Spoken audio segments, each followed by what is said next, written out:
everyone. My name is Sean. I am the Crypto Smith. Thanks for joining me again on my channel. I do appreciate it. Today's video is going to be I'm not going to say quick update because I always say quick and it ends up being, not quick. So what's the opposite of not quick? Long-ish, right? Today's video, I'm going to do an update on MetaMonkey AI, what's going on, kind of all the news that's happening. If you're paying attention and you've been following it, you probably already know, but I'm going to go through it anyway, just because I need to for myself. It does help me. But before I start, I have a question for everybody out there. I do appreciate everybody who is subscribed to the channel. If you're not, please subscribe and hit the bell notification. It does help get my YouTube content out there a little bit further. That's the whole reason I'm here. But I have a serious question to ask. This was posed to me yesterday on my live stream. How come my community doesn't have a name? And obviously a lot of YouTubers that have communities all have names for their communities. Mine does not. I haven't really thought about it. Didn't know it was necessary, but it's a fun thing to do, right? Where I'll get together and I'm going to do some more live streams, and so we can interact. But I guess there needs to be a name. Some very intelligent young man mentioned the Forge, right? Obviously my name is based off of, blacksmith, right? But I'm Crypto Smith. So it could be the Forge, but that would just be a place. It's not really a name for community members. So if you guys have any ideas out there, drop them in the comments or hit me up on my next live stream, probably this week sometime. And happy to entertain any and all suggestions. But let's get into MetaMonkey AI. What's going on today? Well, just a couple of days ago, they said they are dropping their wallet, right? Now, their wallet was supposed to be out basically right after launch, but they wanted to fix a few things, fix some aesthetics on it. So now it's ready to go on Google Play, right? So those of you who have Samsung and Android devices, you're going to get to use it first. They basically uploaded it to Google, and it takes who knows how long it takes for them to approve it. And then it goes live basically 1 to 2 days after that. So that's kind of where we're at with the wallet. I'm really looking forward to playing with it, messing around. Now, the first version of this wallet is going to be what they call very light. So it's not going to have a lot of functionality to it, but this is so that we can get more versions down the road after people play with it, stress test it. Anybody who's downloading it and using it gets to make suggestions, tell the developers what they like or what they don't like, or what they would like to see changed, or what's working and what's not working, right? All of those relevant ideas and information that the devs need to make a better product. They're going to drop a V2. Obviously, they already have their versions of the V2 and V3 and whatever is going to be the final product, but they do want the community's output, but they do want the community's input on this so that we can kind of help develop this thing the way we want to see it, right? Because they're developers, they own companies. They're not really that end user that most of us will be. So we may have some different insight on what we like and what we want to see or what we've used before. So anyway, I think that's a great idea for them to do. And if they can take any of these suggestions to heart, and maybe one of your suggestions is going to be in the next version. So that's cool to see. Unfortunately, those like me who have an iPhone, we're going to have to wait. We don't know. Hopefully it's not too long, but basically to get approval through iPhone takes a little longer. There's more hoops to jump through. So they're dealing with that, and we will just wait and see what happens. But those who are going to use this on their Samsung device or Android device, I'm sure we're going to be making some videos. That way we get to see it up close and what it looks like and the kind of stuff you get to do with it. So I'm excited for that aspect of it. Not too excited that I have to wait because I have an iPhone.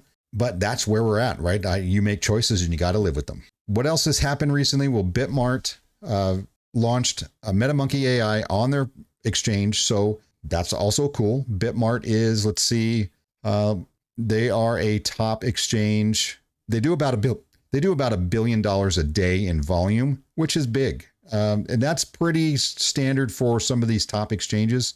Now, if you look on here and we find it 36, so it's 36 on this list, but this list basically is listing by this score here, the exchange score, not by the volume that this exchange does, right? And what does the exchange score mean? Basically, it's on web traffic, average liquidity, volume, the confidence that the volume reported is legitimate, and then weights are assigned to the above mentioned factors, and you get a score. So basically they look at all different factors and they give it a score, and that's kind of where it falls on the list. So it doesn't necessarily mean it's not a top 10 list. Now, if you go by volume, right, Binance is still number one for exchange scores, number one for volume by far. There isn't even a close second, right? XT is the second place with just about $3.9 billion per day in traded volume.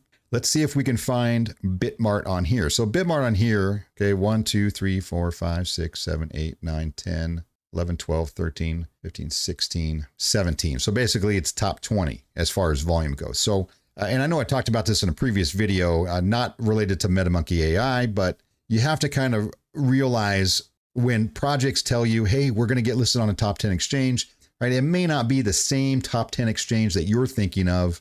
It may be based on number of coins that they've listed, or a trading volume, or some sort of an exchange score, or trust factor. So there's a lot of different ways it could be a top 10 exchange or a top 20 exchange. So just understand that there are different weighted measures that they can use to determine whether they consider it, right. And this is CoinMarketCap's ranks, and so other platforms may rank things differently. So that's all I'm going to say on that. $1 billion a day is a lot.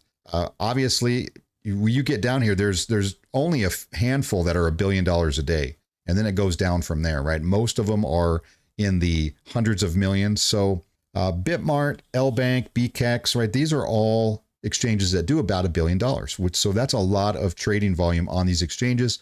Hopefully, that'll turn into trading volume for MetaMonkey AI in the future once we get a little more well-known out there in the crypto world. Also, what is happening is the marketing director, I'm not sure what his official title, the chief marketing officer, Awesome Austin. If you don't know who he is, I'm sure you do know who he is. If you don't, look him up. He's got a huge YouTube channel. He does very well. He's a great guy, puts out excellent content, and he is helping MMAI market, through YouTube basically and through social media. He is actually getting on a plane, going to Korea to visit the company itself. And this, to me, is the first time I've heard of that in this space, right? We all get involved in projects, but we don't really know what's going on behind the scenes, right? We have to take the developer's word for it. Do they really have a business? How big is that business? Are they telling us the truth about how many employees they have, how much volume they do, or what kind of experience they've had in their past? Austin gets to go and live stream from NS Labs, which is one of the companies that's backing MetaMonkey AI that does AI tech. And there's also connected to a school where students come from all over the world and get PhDs there in basically technology related fields, Web3 type stuff. And they're working on projects there all the time. And then they take that education back to their home country and then help develop tech items and use cases there in their own country. So that's going to be really cool to see. I believe it's the first time I've seen it in crypto. If you know of another project that's done this, put it in the comments down below. I would appreciate it. So those are the two really important things that happened just a few days ago. And I know I'm a little late on this one, but I've been extremely busy at work and I have another job on the side as well. So it is tough sometimes to squeeze in the crypto content, but I have to continue to make the effort, continue to grind it out and put a good product out there. So if you made it this far, I do appreciate you guys. If you wouldn't mind liking and subscribing, if you haven't already, that does help my channel grow. And that's the whole reason I'm here. So I can bring you guys some great content. If you have any suggestions for me, by all means, put it in the comments below. If they're mean suggestions, I don't mind. Put them in the comments down below. I'll talk to you either way. So that's it from me for today. I will see you guys on the next one.